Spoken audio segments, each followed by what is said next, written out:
أعوذ بالله من الشيطان الرجيم. بسم الله الرحمن الرحيم.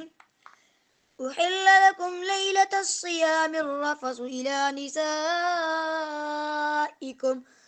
هن لباس لكم وأنتم لباس لهن.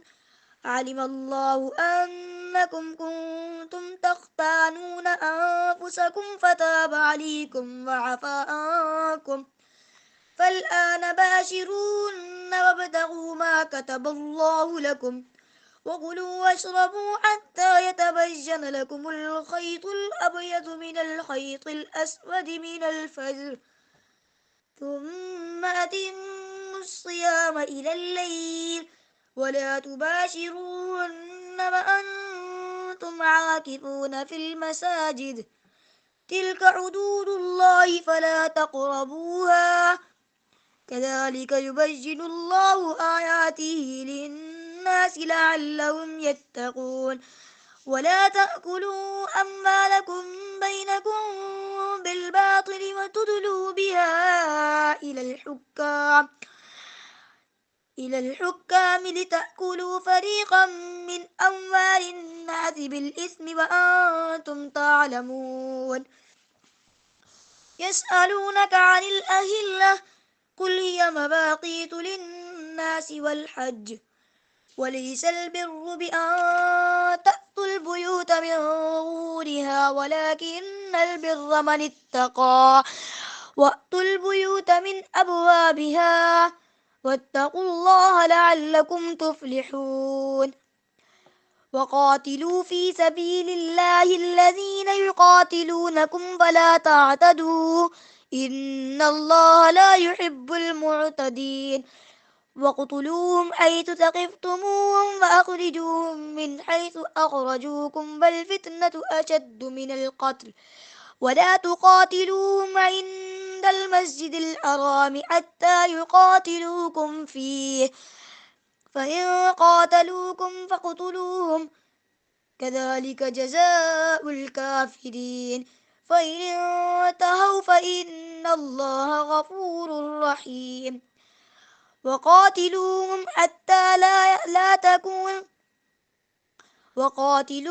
حتى لا تكون فتنة ويكون الدين لله، فإن انتهوا فلا عدوان إلا على الظالمين.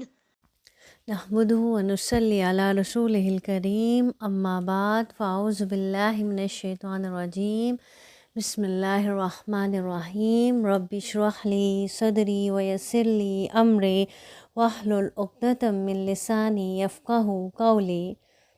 السلام علیکم ورحمۃ اللہ وبرکاتہ۔ سورۃ البقرہ آیت نمبر 187 to 193۔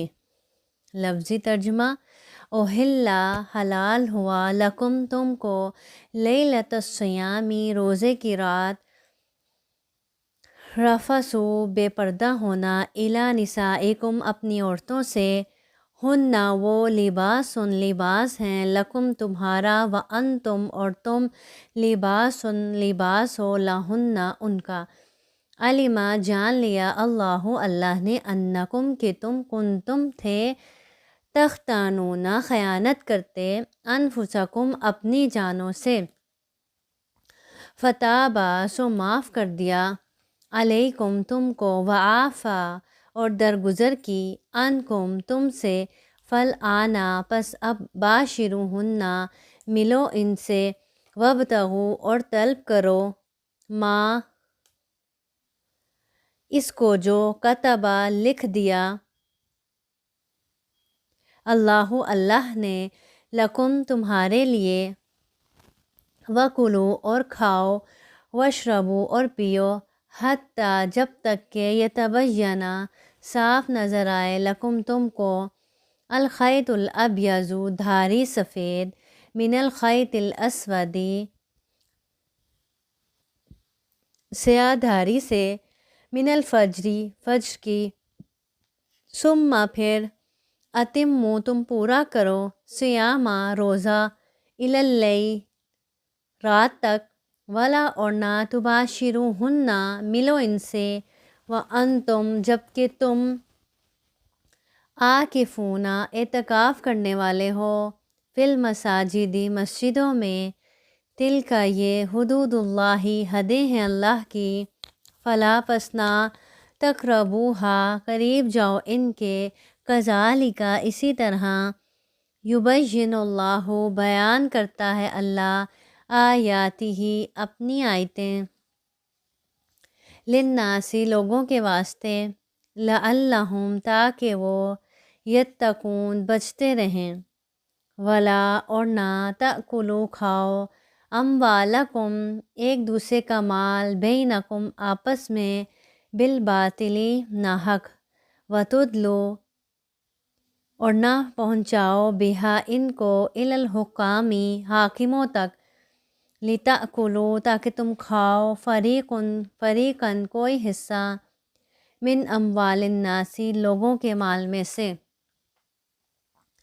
بالاسم گناہ کے ساتھ، وانتم اور تم تعلمون جانتے ہو، یسألونک وہ پوچھتے ہیں آپ سے، عن الاہلہ نئے چاند کے بارے میں، کل آپ کہہ دیجئے، ہی یہ مواقیت مقررہ اوقات ہیں، للناس لوگوں کے واسطے، والحج اور حج کے واسطے، ولیسا اور نہیں ہے، بر نیکی، بے ان کے تأتو تم آؤ، بیوتا گھروں میں، من ظہورہا ان کی پشت کی طرف سے، ولیکن اور لیکن، برا نیکی یہ ہے کہ، من جو کوئی، اتقا پرہیزگاری کرے، واتو اور تم آؤ، بیوتا گھر میں، من ابوابہا ان کے دروازوں سے،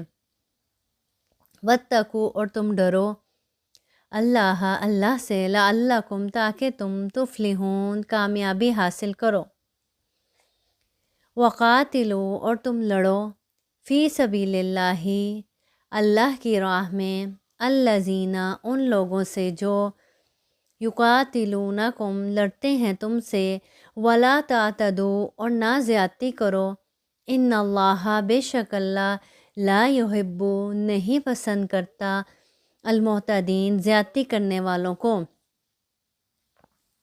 وَاقْتُلُوهُمْ اور مار ڈالو انہیں، حیث جہاں، ثقفتموہم پاؤ تم انہیں، وَأَخْرِجُوهُمْ اور نکال دو انہیں، من حیث جہاں سے، اخرجوکم انہوں نے نکالا تمہیں، والفتنۃ اور فتنہ، اشد زیادہ سخت ہے، من القتل قتل سے، ولا اور نہ، تقاتلوہم لڑو ان سے، عند المسجد الحرام مسجد حرام کے پاس، حتیٰ یہاں تک کہ، یقاتلوکم وہ لڑیں تم سے، فیہ اس جگہ میں، فَإِن پس اگر، قاتلوکم وہ لڑیں تم سے، فَاقْتُلُوهُمْ تو تم قتل کرو ان کو، کذالک یہی ہے، جزاء سزا، الکافرین کافروں کی، فَإِن پھر اگر، انتہوا وہ باز آ جائیں، فَإِنَّ اللَّهَ تو بے شک اللہ، غفور الرحیم بخشنے والا، غفور بخشنے والا، رحیم رحم نہایت رحم کرنے والا ہے، وَقَاتِلُوهُمْ اور تم لڑو ان سے، حتیٰ یہاں تک کہ، لا تکون نہ رہے، فتنۃ کوئی فساد، وَيَكُونَ الدِّينُ اور ہو جائے دین، للہ اللہ ہی کا، فَإِن پھر اگر، انتہوا وہ باز آ جائیں، فلا تو نہیں، عدوانہ زیادتی، الا مگر، علی الظالمین ظالموں پر۔ تفسیر آیت نمبر 187۔ أحل لكم ليلة الصيام الرفث إلى نسائكم هن لباس لكم وأنتم لباس لهن علم الله أنكم كنتم تختانون أنفسكم فتاب عليكم وعفى عنكم فالآن باشروهن وابتغوا ما كتب الله لكم وكلوا واشربوا حتى يتبين لكم الخيط الأبيض من الخيط الأسود من الفجر ثم أتموا الصيام إلى الليل ولا تباشروهن وأنتم عاكفون في المساجد تلك حدود الله فلا تقربوها كذلك يبين الله آياته للناس لعلهم يتقون۔ روزے کی راتوں میں اپنی بیویوں سے ملنا تمہارے لیے حلال کیا گیا ہے، وہ تمہارا لباس ہے اور تم ان کا لباس ہو۔ تمہاری پوشیدہ خیانتوں کا اللہ تعالیٰ کو علم ہے، اس نے تمہاری توبہ قبول فرما کر تم سے درگزر فرمایا۔ اب تمہیں ان سے مباشرت کی اور اللہ تعالیٰ کی لکھی ہوئی چیز کو تلاش کرنے کی اجازت ہے۔ تم کھاتے پیتے رہو یہاں تک کہ صبح کا سفید دھاگا سیاہ دھاگے سے ظاہر ہو جائے، پھر رات تک اپنے روزے کو پورا کرو اور عورتوں سے اس وقت مباشرت نہ کرو جب کہ تم مسجدوں میں اعتکاف میں ہو۔ یہ اللہ کی حدود ہیں، تم ان کے قریب بھی نہ جاؤ۔ اسی طرح اللہ تعالیٰ اپنی آیتیں لوگوں کے لیے بیان فرماتا ہے تاکہ وہ بچیں۔ ابتدائے اسلام میں ایک حکم یہ تھا کہ روزہ افطار کرنے کے بعد عشاء کی نماز یا سونے تک کھانے پینے اور بیوی سے مباشرت کرنے کی اجازت تھی۔ سونے کے بعد ان میں سے کوئی کام نہیں کیا جا سکتا تھا۔ اب یہ پابندی سخت تھی اور مشکل بھی تھی، اس لیے اللہ رب العزت نے اس آیت میں یہ دونوں پابندیاں اٹھا لی اور افطار سے لے کر صبح صادق تک کھانے پینے اور بیوی سے مباشرت کرنے کی اللہ تعالیٰ نے اس آیت میں اجازت فرما دی۔ اللہ تعالیٰ اس آیت میں فرما رہے ہیں اللہ تعالیٰ تمہاری پوشیدہ خیانتوں کو، تمہاری جو پوشیدہ خیانتیں تھیں کہ اللہ تعالیٰ اس سے واقف تھے، اللہ تعالیٰ جان چکے تھے کہ جو تم اس معاملے میں خیانت کر رہے تھے، تو اللہ تعالیٰ نے پھر اس پابندی کو تم سے دور کر دیا۔ اب روزے کی حالت میں تو مباشرت حرام ہے، لیکن روزے کے بعد یعنی افطار کے بعد اللہ رب العزت نے اس کو حلال کر دیا۔ اللہ تعالیٰ فرماتے ہیں وہ تمہارا لباس ہے اور تم ان کا لباس ہو۔ تو لباس انسان کی کیا ہوتی ہے؟ ضرورت۔ اسی طرح شوہر اور بیوی بھی آپس میں ایک دوسرے کی کیا ہے؟ ضرورت ہیں۔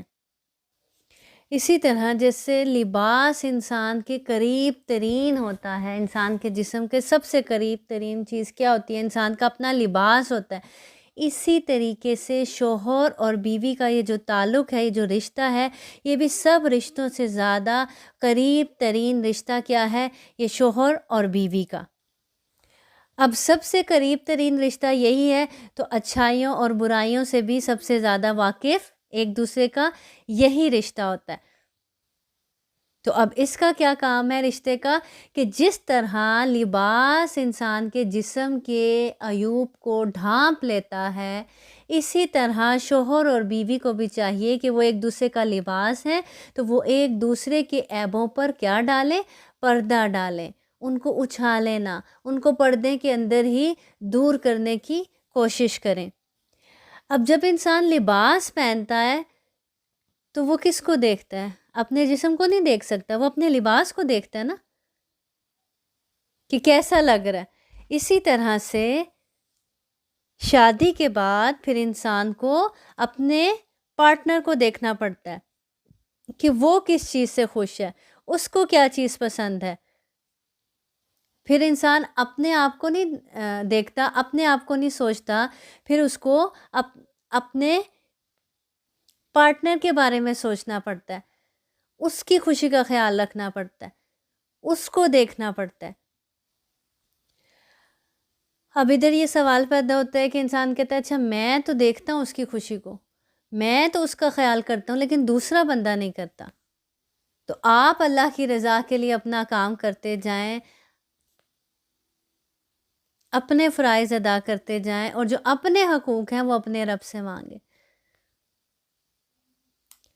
اور حقوق ہمیشہ دینے سے ملتے ہیں، نہ کہ لڑائی جھگڑے سے۔ آپ جتنا مرضی اپنے ساتھی کے ساتھ لڑ لیں، اپنے شوہر کے ساتھ لڑ لیں، یا شوہر آپ کے ساتھ لڑ لیں کہ تم میرے حقوق نہیں دیتی، یا بیوی کے آپ میرے حقوق نہیں دیتے، تو مانگنے سے، لڑنے سے، جھگڑنے سے حقوق نہیں ملتے۔ ہاں البتہ آپ دوسروں کے حق ادا کرتے جائیں، آپ دوسروں کے حقوق پورے کرتے جائیں، تو ایک نہ ایک دن دوسرے کو خود بخود ہی احساس ہو جاتا ہے، اور پھر وہ بھی آپ کے حقوق دینا شروع کر دیتا ہے۔ پھر آگے اللہ تعالیٰ فرماتے ہیں تمہاری پوشیدہ خیانتوں کو اللہ تعالیٰ کا پوشیدہ خیانتوں کا اللہ کو علم ہے، اس نے تمہاری توبہ قبول فرما کے تم سے درگزر فرما دیا۔ اب تمہیں ان سے مباشرت کی اور اللہ تعالیٰ کی لکھی ہوئی چیز کو تلاش کرنے کی اجازت ہے۔ تم کھاتے پیتے رہو یہاں تک کہ صبح کا سفید دھاگا سیاہ دھاگے سے ظاہر ہو جائے، یعنی اب صبح تک تمہیں افطار کے بعد سے صبح تک اجازت ہے کہ کیا کرو، کھا پی بھی سکتے ہو اور مباشرت بھی کر سکتے ہو۔ اب سفید دھاگے اور سیاہ دھاگے سے کیا مراد ہے؟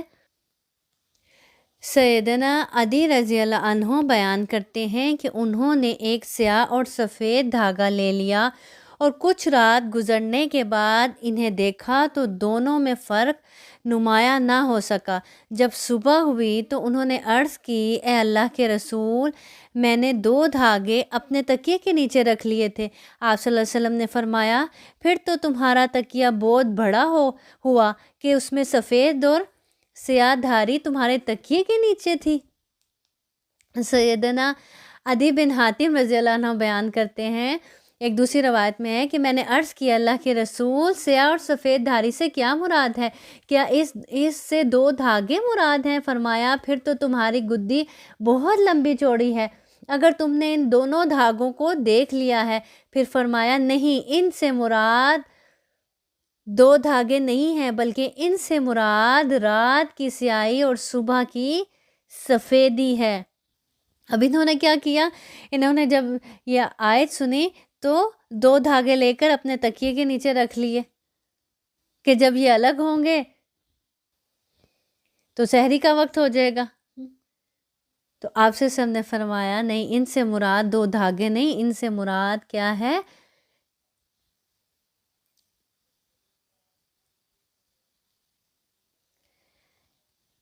سفید دھاگے سے مراد صبح کی سفیدی ہے، اور سیاہ دھاگے سے مراد رات کی سیاہی ہے۔ اور پھر رات تک روزے کو پورا کرو۔ اب جو صبح سحری میں روزہ رکھا، جو وقت بتایا گیا آیت کی مناسبت سے، اور پھر افطار کب کرنا ہے؟ رات ہوتے ہی، یعنی جیسے ہی سورج غروب ہو فوراً روزہ افطار کر لو، تاخیر مت کرو، جیسے کہ حدیث میں بھی روزہ جلد افطار کرنے کی تاکید اور فضیلت آئی ہے۔ اور دوسرا یہ کہ وصال مت کرو۔ وصال کا مطلب کیا ہے؟ ایک روزہ افطار کیے بغیر ہی دوسرا روزہ رکھ لینا، اس سے نبی کریم صلی اللہ علیہ وسلم نے نہایت سختی سے منع فرمایا ہے۔ اسی طرح سحری میں برکت رکھی گئی، حدیث میں آتا ہے نبی کریم صلی اللہ علیہ وسلم نے فرمایا، سحری کھاؤ، بے شک سحری کھانا کیا ہے؟ باعث برکت ہے۔ اب کوئی کہ نہیں، میں تو سحری نہیں کھاؤں گا، بس ٹھیک ہے ایسے ہی روزہ رکھ لوں گا، نہیں، سحری کھانے میں کیا ہے؟ برکت ہے، اس لیے سحری کھانی چاہیے، اور روزہ بھی وقت پر افطار کرنا چاہیے، اور افطار میں جلدی کرنی چاہیے، جیسے کہ جیسے ہی سورج غروب ہو فوراً روزہ افطار کر لینا چاہیے۔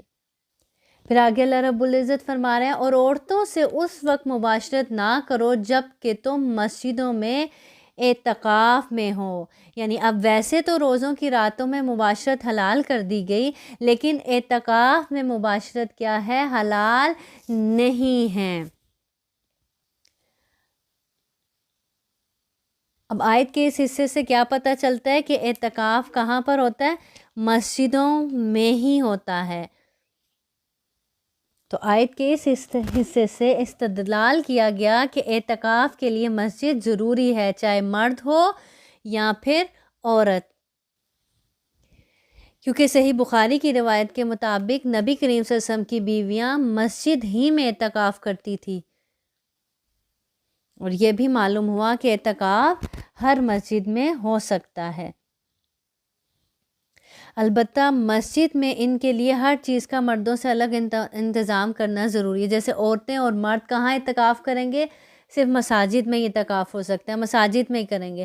لیکن اب خواتین بھی مساجد میں کر رہی ہیں تو ان کے لیے ہر چیز کا انتظام مساجد کے اندر الگ ہونا چاہیے۔ اللہ تعالیٰ فرماتے ہیں یہ اللہ تعالیٰ کی حدود ہیں، تم ان کے قریب بھی نہ جاؤ۔ اسی طرح اللہ اپنی آیتیں لوگوں کے لیے بیان فرماتا ہے لعلہم یتقون، تاکہ وہ بچیں، پرہیزگاری اختیار کریں۔ اب کسی کے گھر کے پاس یا ایسے ایریے میں کوئی ایسی مسجد نہیں ہے جہاں خواتین کا پراپر انتظام ہو، تو پھر اس کو بیٹھنے سے گریز کرنا چاہیے، کیونکہ یہ ایک کیا ہے، نفلی عبادت ہے، اور جب تک کسی مسجد میں پراپر خواتین کا الگ سے انتظام نہ ہو تو نہیں بیٹھنا چاہیے۔ پھر آگے اللہ رب العزت فرماتے ہیں وَلَا تَأْكُلُوا أَمْوَالَكُمْ بَيْنَكُمْ بِالْبَاطِلِ وَتُدْلُوا بِهَا إِلَى الْحُكَّامِ لِتَأْكُلُوا فَرِيقًا مِّنْ أَمْوَالِ النَّاسِ بِالْإِثْمِ وَأَنْتُمْ تَعْلَمُونَ، اور ایک دوسرے کا مال ناحق نہ کھایا کرو، نہ حاکموں کو رشوت پہنچا کر کسی کا کچھ مال ظلم و ستم سے اپنا لیا کرو، حالانکہ تم جانتے ہو۔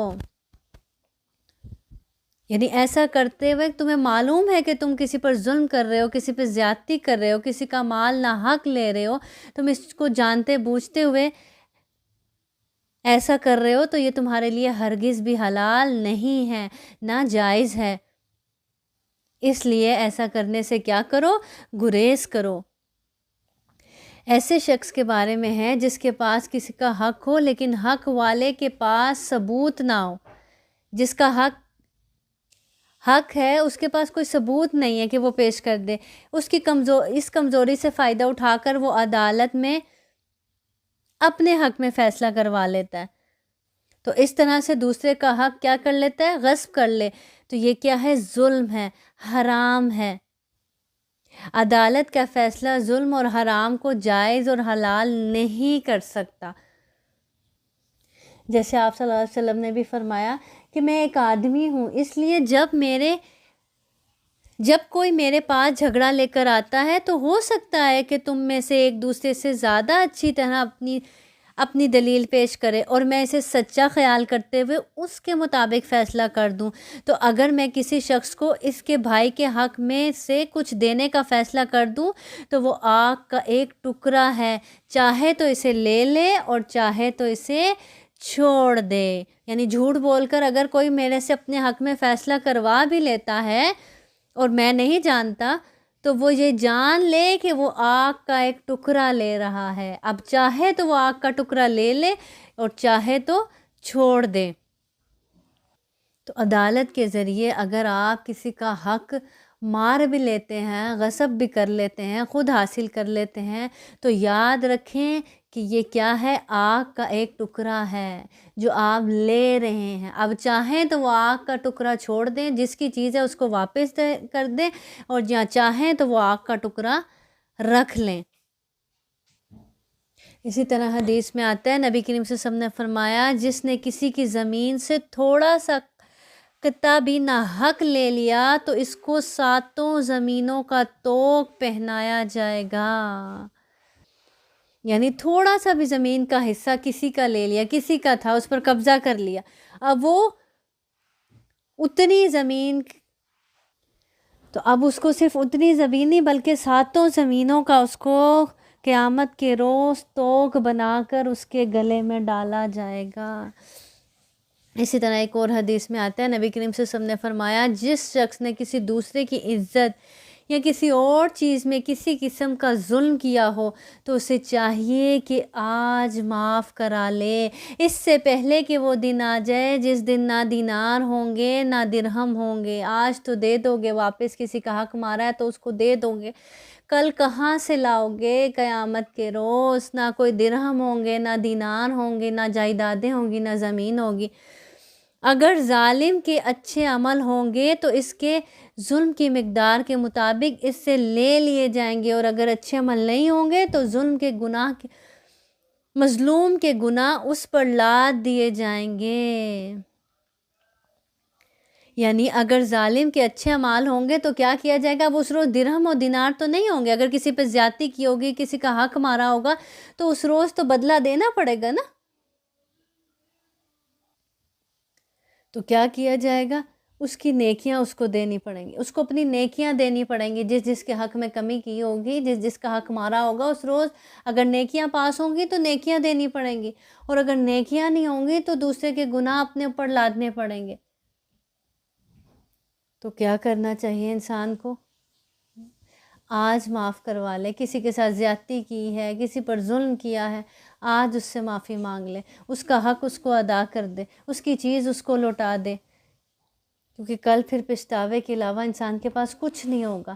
یہ درہم اور دینار تو نہیں ہوں گے، تو جو نیکیاں ہوں گی تھوڑی بہت وہ بھی دے دیں گے، تو پھر کہاں جائیں گے؟ اور پھر اس سے بھی نہ بھرا گیا نقصان، اس سے بھی بدلہ ادا نہ ہوا تو دوسرے کے گناہ ڈال دیے جائیں گے۔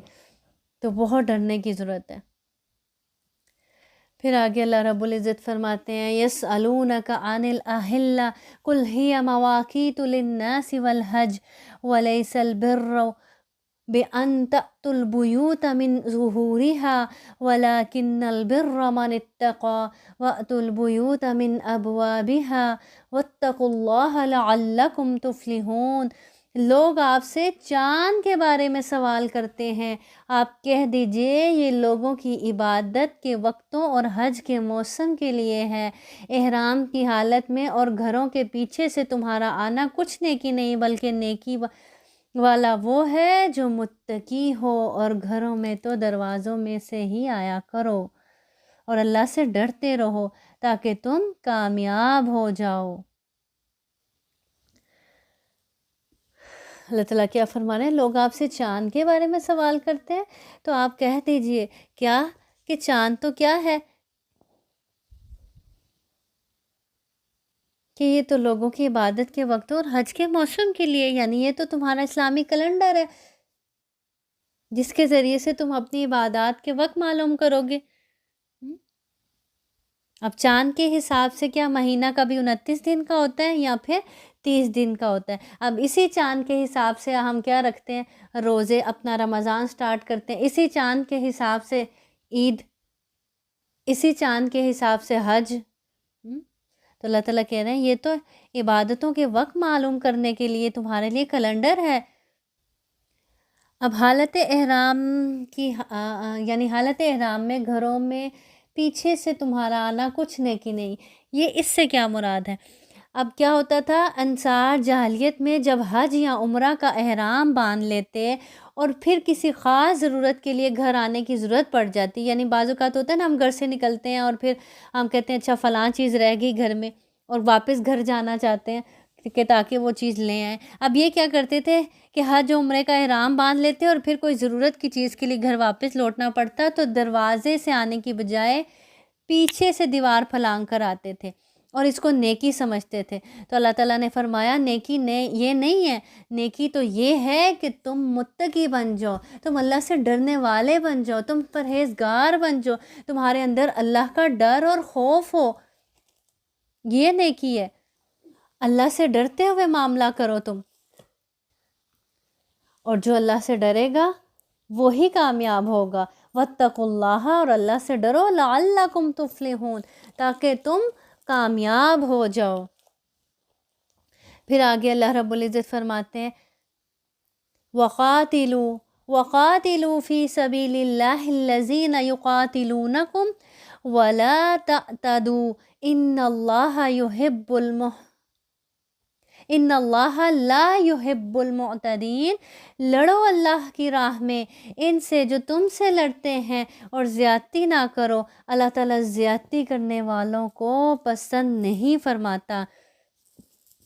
اس آیت میں پہلی مرتبہ ان لوگوں سے لڑنے کی اجازت دی گئی جو مسلمانوں سے قتال کرتے تھے، یعنی کفار جو مسلمانوں سے جنگ کرتے تھے، مسلمانوں کو مارتے تھے، نقصان پہنچاتے تھے، اذیت دیتے تھے، تکلیف دیتے تھے، پہلی دفعہ اس آیت میں مسلمانوں کو بھی اجازت دی گئی کہ وہ بھی ان سے لڑ سکتے ہیں، ان سے بدلہ لے سکتے ہیں۔ لیکن اب یہ دیکھیں ہمارے دین کی خوبصورتی کہ دشمن سے بھی زیادتی کرنے سے منع کیا گیا کہ زیادتی نہیں کرنی۔ اب جنگ میں زیادتی کیا ہے؟ اس کا مطلب ہے کہ مسلح مت کرو، عورتوں اور بچوں اور بوڑھوں کو قتل نہ کرو۔ اسی طرح جنگ میں درخت وغیرہ نہ جلائے جائیں، نہ ہی جانوروں کو نقصان پہنچایا جائے،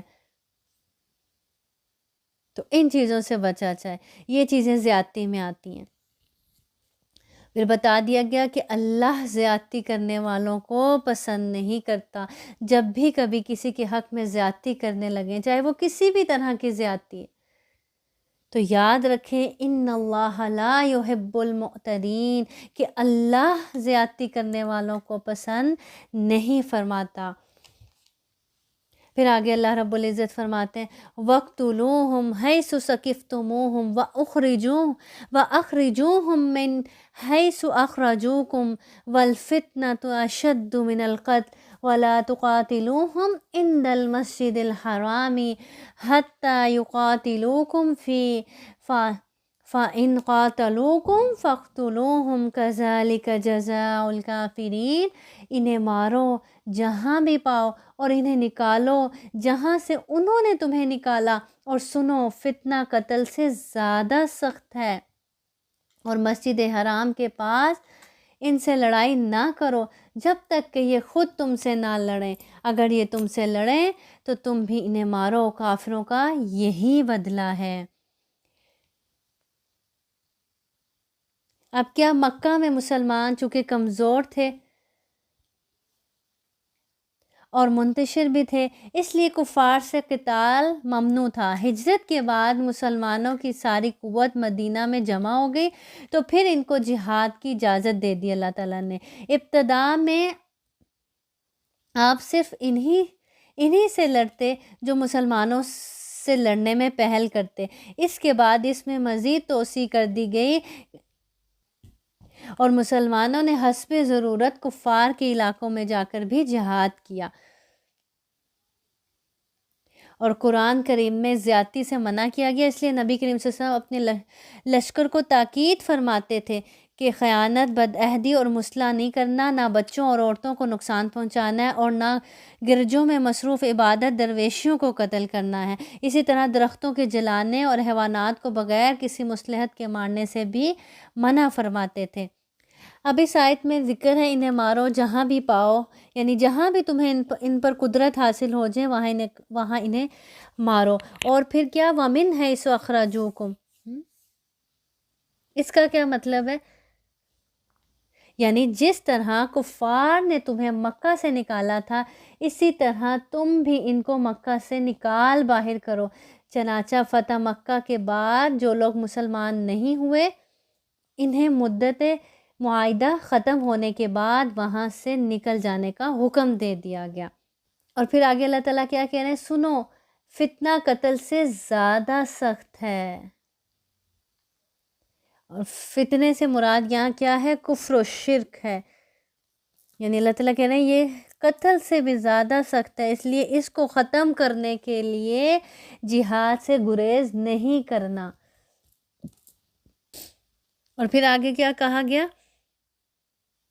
مسجد حرام کے پاس ان سے نہ لڑائی کرو جب تک کہ یہ خود تم سے نہ لڑیں۔ اگر یہ تم سے لڑیں تو پھر تم بھی انہیں مارو، کافروں کا یہی بدلہ۔ یعنی حدود حرم میں قتال کیا ہے؟ لڑائی جھگڑا کیا ہے؟ منع ہے۔ لیکن اگر کفار اس کی حرمت کو ملحوظ نہ رکھیں اور تم سے وہاں پر لڑیں تو تمہیں بھی اس وقت کیا ہے؟ ان سے لڑنے کی اجازت ہے۔ فَإِنِ انتَهُوا فَإِنَّ اللَّهَ غَفُورٌ رَحِيمٌ، اگر یہ باز آ جائیں تو اللہ تعالیٰ بخشنے والا مہربان ہے۔ کتنی خوبصورت آیت ہے، کتنی رحمت ہے اللہ تعالیٰ کی، کتنا غفور و رحیم ہے اللہ تعالیٰ۔ فَإِنِ انتَهُوا سے کیا مراد ہے؟ یعنی اگر وہ کفر اور قتال سے، یعنی کافر لوگ، شرک کرنے والے لوگ شرک سے باز آ جائیں، کفر سے باز آ جائیں، اور قتال سے باز آ جائیں تو بے شک اپنے رب کو غفور الرحیم پائیں گے۔ اللہ تعالیٰ ان کے تمام جرائم کو، جو بڑے بڑے جرائم کیے، انہوں نے کفر کیا، شرک کیا، گناہ کیے، اللہ تعالیٰ ان سب کو کیا کر دے گا؟ معاف کر دے گا۔ اللہ تعالیٰ کہہ رہے ہیں اللہ بے شک غفور الرحیم ہے، بخشنے والا، رحم کرنے والا ہے۔ اگر وہ کفر و شرک کو چھوڑ کر، قتال کو چھوڑ کر اسلام کی طرف آ جائیں گے تو اللہ تعالیٰ ان کو معاف کر دے گا۔ وَقَاتِلُوهُمْ حَتَّى لَا تَكُونَ فِتْنَةٌ وَيَكُونَ الدِّينُ لِلَّهِ فَإِنِ انْتَهُوا فَلَا عُدْوَانَ إِلَّا عَلَى الظَّالِمِينَ۔ ان سے لڑو جب تک کہ فتنہ مٹ نہ جائے، یعنی جب تک کہ شرک ختم نہ ہو جائے، ان سے لڑو اور اللہ تعالیٰ کا دین غالب نہ آ جائے۔ اگر یہ رک جائیں تو تم بھی رک جاؤ۔ زیادتی تو صرف ظالموں پر ہی ہے، یعنی اگر یہ کفر و شرک سے باز آ جائیں تو پھر تم بھی ان کے ساتھ زیادتی نہ کرو، تم بھی ان کو قتل نہ کرو۔ زیادتی تو صرف ظالموں پر ہی ہے۔ یہاں زیادتی سے کیا مراد ہے؟ یعنی کہ ان کے برے اعمال کا برا بدلہ۔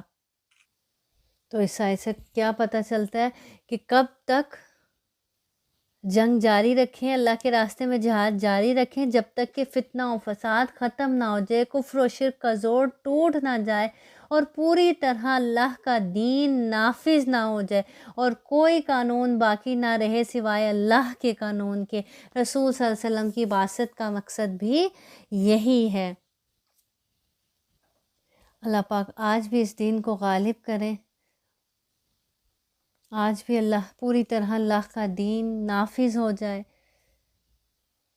اور کوئی دوسرا قانون باقی نہ رہے سوائے اللہ کے قانون کے۔ وآخر دعوانا ان الحمد للہ رب العالمین۔ سبحان ربک رب العزت عما یصفون وسلام علی المرسلین والحمد للہ رب العالمین والحمد للہ رب العالمین۔ آج ہمیں بھی اس وقت تک جہاد کرنا ہے، اس قرآن کے ذریعے، اس علم کے ذریعے اللہ کے دین کو پھیلانا ہے جب تک کہ یہ دین غالب نہ آ جائے تمام ادیان پر۔ سبحانک اللہم و بحمدک اشہد ان لا الہ الا انت استغفرک و اتوب الیک۔ السلام علیکم ورحمۃ اللہ وبرکاتہ۔ أعوذ بالله من الشيطان الرجيم. بسم الله الرحمن الرحيم. أحل لكم ليلة الصيام الرفث إلى نسائكم هن لباس لكم وأنتم لباس لهن. علم الله أنكم كنتم تختانون أنفسكم فتاب عليكم وعفى عنكم فالآن باشروهن وابتغوا ما كتب الله لكم وكلوا واشربوا حتى يتبين لكم الخيط الأبيض من الخيط الأسود من الفجر ثم أتموا الصيام إلى الليل ولا تباشروهن وأنتم عاكفون في المساجد تلك حدود الله فلا تقربوها كذلك يبين الله آياته للناس لعلهم يتقون ولا تأكلوا أموالكم بينكم بالباطل وتدلوا بها إلى الحكام لتأكلوا فريقا من أموال الناس بالإثم وأنتم تعلمون يسألونك عن الأهلة قل هي مواقيت للناس والحج وليس البر بأن تأتوا البيوت من ظهورها ولكن البر من اتقى وأتوا البيوت من أبوابها واتقوا الله لعلكم تفلحون وقاتلوا في سبيل الله الذين يقاتلونكم فلا تعتدوا إن الله لا يحب المعتدين واقتلوهم حيث ثقفتموهم وأخرجوهم من حيث أخرجوكم والفتنة أشد من القتل ولا تقاتلوهم عند المسجد الحرام حتى يقاتلوكم فيه فإن قاتلوكم فاقتلوهم كذلك جزاء الكافرين فإن انتهوا فإن الله غفور رحيم وقاتلوهم حتى لا تكون فتنة ويكون الدين لله فإن فإن انتهوا فلا عدوان إلا على الظالمين